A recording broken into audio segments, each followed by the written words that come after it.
वेळ घड्याळ बंद करून थांबवताही येत नाही, तो त्याच्या गतीनं चालत राहतो.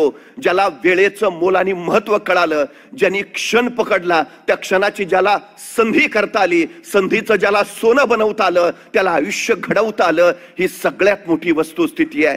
आपल्या पोरांना पहिली गोष्ट जर समजावून सांगायची असेल तर त्याला त्याच्या आयुष्याचं मोल समजावून सांगा. त्याला त्याच्या आयुष्यातल्या प्रत्येक क्षणाचं, वेळेचं महत्व समजावून सांगा. प्रत्येकाला सारखाच वेळ मिळतो असं नाही. निलेशजी समरेंनी प्रचंड मोठं वैभव उभा केलंय, हा मग करणारच, त्यांना दिवसाचे 48 तास मिळतात. आपण सामान्य माणसं, आपल्याला 24च तास असतात.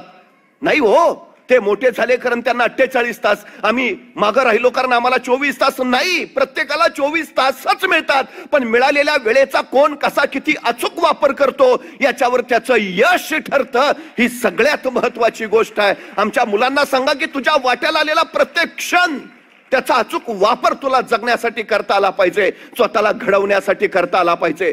5 वर्षाचं महत्व जर तुम्हाला माहिती करून घ्यायचं असेल तर निवडणुकीत पराभूत झालेल्या एखाद्या उमेदवाराला विचारा, 5 वर्ष किती महत्वाची, तो सांगेल तुम्हाला 5 वर्षाचं महत्व.